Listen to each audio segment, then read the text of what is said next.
మేము మెయిన్ రోడ్లో ఉన్నాము కాలనీ. అక్కడ మేము శ్మశానం అడిగించుకున్నాము.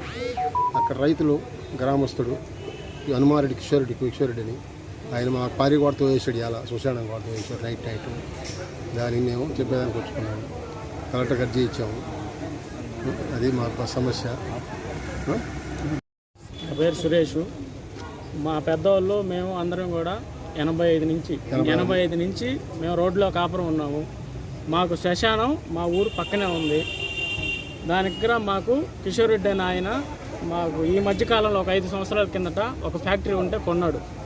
కొంటే మేము మా ప్రహరీ గోడకి నిర్మించుకునే దానికి వేరే వాళ్ళు కట్టించారు. మాకు కట్టించేటప్పుడు మా దగ్గరకు వచ్చాడు ఆయన. మాకు బళ్ళు తిరిగేదానికి కొంచెం ఇబ్బందిగా ఉంది. మా గ్రామస్తులందరిని అడిగితే కొంచెం ఇచ్చేసాం. ఆడికి మేము గోడ కట్టేసుకున్నాం దాన్ని. ఇప్పుడు ఏంటంటే ఆయన మళ్ళీ 1 సంవత్సరం నుంచి మాకు కొంచెం ఇంకా కావాలని చెప్పి మా గ్రామస్తులందరిని అడుగుతూ ఉన్నాడు. అడిగేటప్పటికి దాన్ని ఎవరు ఒప్పుకోవాలా.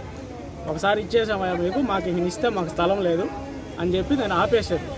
ఆయన ఏంటంటే దాన్ని మనసులో పెట్టుకొని నిన్న రాత్రి ఆ గోడ పగలు కొట్టేశాడు. మళ్ళీ ఏం కంపెనీ ఉంది అక్కడ? రాయల్ ఫ్యాక్టరీ, ఐస్ ఫ్యాక్టరీ ఉంది.